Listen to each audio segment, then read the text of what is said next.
Ito ay pinapalibot na ng mga tao na pinaniniwalaan na si Jose Rizal Calebel ni Jesucristo.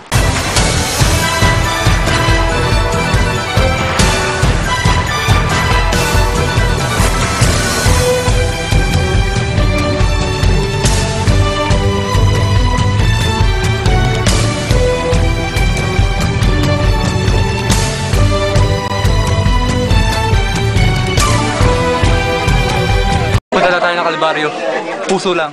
Puso. Dito na kami ngayon sa Kalbaryo.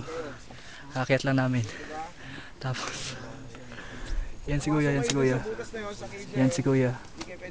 Si Krugan, Charles, Jobak. Dito daw, wala respeto para sa pinaniniwalaan nila. Tsaka, ayan. Sino takot sa masisikip at Yung ano na yan. alam nyo hindi nyo talaga kaya. Ano ba? Yan yung sinisimbolo nung simbolo, Kalbaryo. Yan yun, diba? Yan yun. Tapos ayun, Lalong hindi ito laro. si Mama Mary. Sa kaliwa ko, Devil's Mountain. Devil's Mountain yan. Pinatay si Maria Osawa. Oh. Sige. Yung cross. May ialay kayo sa Mario Sakay. Di ba?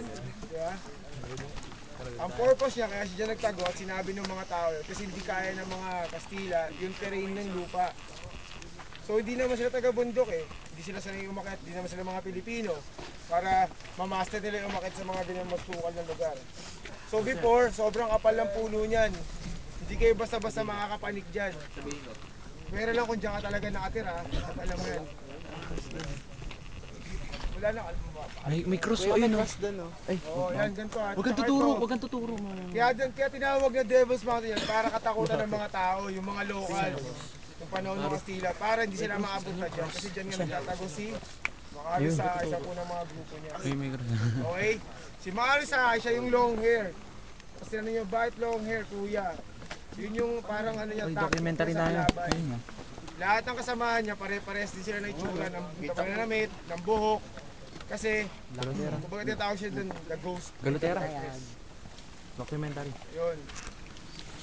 Dito daw nangyari ang huling paghihirap ni Jesus at kung saan siya namatay. Kaya nakikita dito 3 krus, yung gitna para kay Jesus, 2 sa gilid ay para sa 2 kriminal na kasama ni Jesus. Ito ay inaakit lagi ng mga deboto bilang isang pamamakay kay Jesus.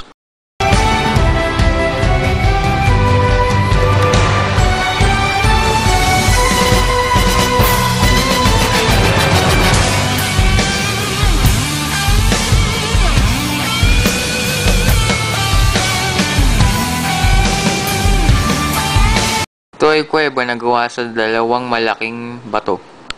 Sinasabi, kapag nakaraas ka ng walang sugat na nakamit sa sobrang sikip na kuweba, patatawarin ka raw ng 7 taon.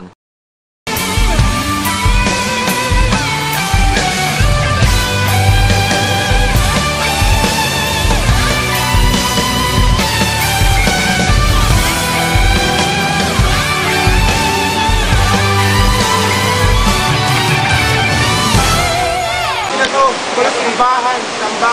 Alam niyo yun? Dito nila makita mo yung mga lalala ng mga kandila, di ba? Nakita niyo yung mga kandila. Okay. Kaya dapat i-respeto dito. Ayaw niyo dito yung sisigawan ngayon kasi alam niyo bakit? Kasi parang portal, yung parang daanan ng mga kaluluwa. Daanan to. Passing way. Alam niyo ba yun? Hindi pa rin umahay ang mga tao dito. So kaya, yan i-respeto na itong lugar na ito. Sabi nila, meron na rin ang pang-iwata. Pero sabi, pag daw maingay tayo, scientifically, yung echo lahat, ano mangyayari? Yung create ng, di ba, ng sound wave. Ang mahulog yung mga bakong ipak nyo, no, sa inyo.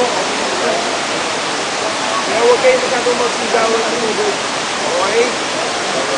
Alam niyo ba? Dito na. Any question?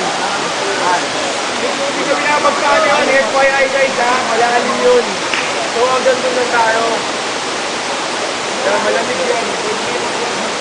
Malamig yan dito.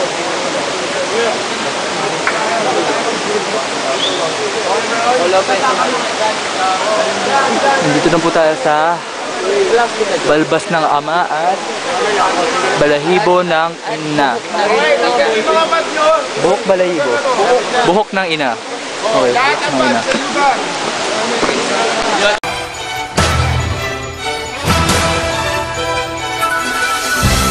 Sa ilog na ito, bininyag si Hesukristo.